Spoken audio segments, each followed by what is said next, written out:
आर्थिक संकट से यहां पर जूझ रहा है श्रीलंका और इस वक्त गृह युद्ध जैसे हालात यहां बने हुए हैं। राष्ट्रपति गोटाबाया राजपक्षे ने 1 महीने तक चले भारी जन आंदोलन के बाद पद छोड़ने का ऐलान किया है।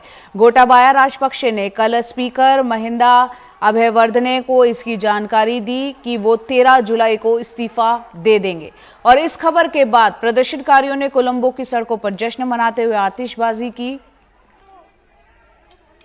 इसके अलावा श्रीलंका के प्रधानमंत्री रानिल विक्रमसिंघे ने भी इस्तीफे का ऐलान कर दिया है।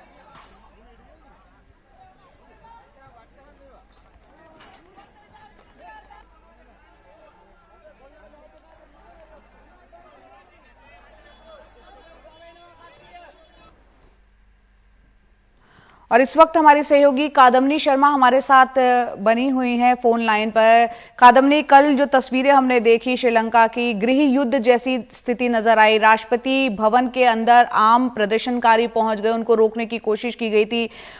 इस वक्त राष्ट्रपति कहां पर है, क्योंकि उनकी कोई खबर नहीं मिल पा रही है। क्या हालात वहां बने हुए हैं अभी? देखिए जय, राष्ट्रपति की कल जो सोशल मीडिया पर तस्वीरें आई थी, उनके सामान को ले जाने की तस्वीरें थी किसी पानी के जहाज में, लेकिन कुछ ऐसी तस्वीरें भी थी कि उनका कॉन्वॉय जो है वो एयरपोर्ट की तरफ जा रहा है, लेकिन अभी तक किसी को पता नहीं है कि वो है कहाँ। कल देर रात एक बयान आया कि वो रिजाइन करने को तैयार हैं और यही मांग लगातार वहां पर प्रदर्शनकारी कर रहे हैं। जब पहले दिन ये प्रोटेस्ट शुरू हुआ था वहां पर श्रीलंका में, तभी से ये मांग की जा रही है कि जितने भी अधिकारी हैं उनके पक्ष के, वो सभी के सभी इस्तीफा दें, जितने भी नेता हैं।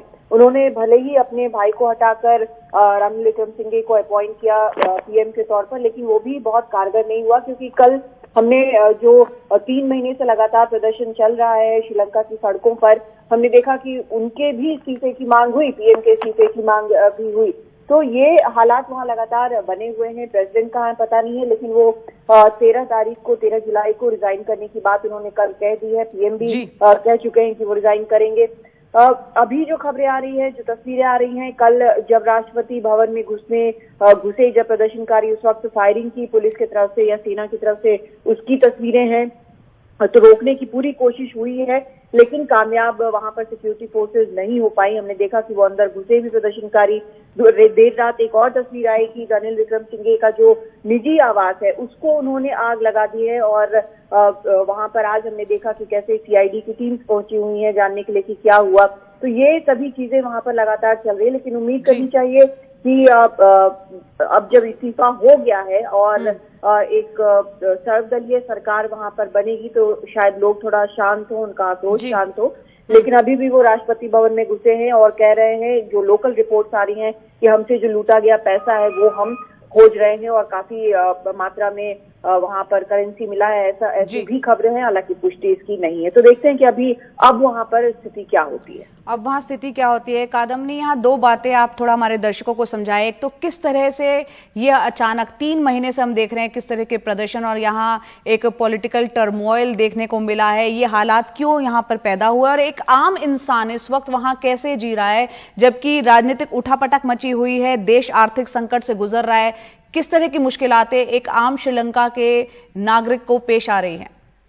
हमने जो शुरुआत में देखा उसमें जिस तरह से गैस के लिए लाइन लगी हुई थी, तेल के लिए लाइन लगी हुई थी, कुछ भी उपलब्ध नहीं था, धीरे धीरे करके खत्म हो गया। उसके बाद प्रोटेस्ट जो है वो फूट पड़े। ये काफी दिनों से चल रहा था वैसे, आपको बताऊं। और वहां पर सरकार ने, एक तो पहले कोविड के कारण टूरिज्म बंद हुआ, टूरिज्म सबसे बड़ा मेन स्टे था वहां पर फॉरेन एक्सचेंज का, उसके बंद होने के कारण धीरे धीरे स्थिति बिगड़ी। उसके बाद सरकार ने फैसला लिया कि टैक्सेस कम किए जाएंगे।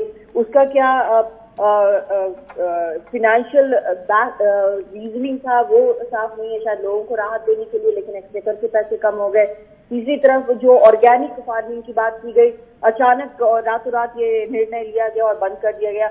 और कई और तरह के क्रेडिट लाइन वगैरह भी जो चीन से लिए गए उसको भी वजह माना जाता है कि इतना ज्यादा डेट में फंसता गया कि उसका भी एक असर ये हो सकता है। तो कुल मिलाकर जो आर्थिक फैसले वहां पर लिए गए वो बैकफायर हुए और हालत जो है इस प्रदेश की लगातार खराब होती गई। इस खराब होते हालत में जब लोगों ने ये डिमांड किया कि उनको इस्तीफा देना चाहिए गोटाबाया को, हालांकि वो बहुत पॉपुलर थे, जिस तरह से उन्होंने तमिल अपराइजिंग जो है वहां पर जिस तरह से उन्होंने एलटीटी को खत्म किया था, उसको लेकर लोगों में बड़ा उनके ऊपर भरोसा था। लेकिन ये भरोसा काम नहीं आया क्योंकि लोगों को खाने पीने के लाले पड़ गए और यही वजह है कि आज वहां पर आप चाहे आम लोगों को देखें, प्लांटेशन वर्कर्स हों या फिर पुलिस के लोग हों या फिर यहाँ तक कि पूर्व क्रिकेटर्स तक इस प्रोटेस्ट में शामिल हैं। तो ये एक स्थिति जो बनी है वो इसलिए बनी है क्योंकि आज की तारीख में रोजमर्रा की चीजें, क्या सुबह खाएंगे, क्या शाम खाएंगे, क्या तेल मिलेगा, क्या गैस मिलेगा, ये सब भी खत्म हो चुका है। यही वजह है कि हालात वहां ये बने हुए हैं। जी, बहुत बहुत शुक्रिया कादम्बनी विस्तार से बताने के लिए वहां के हालात के बारे में।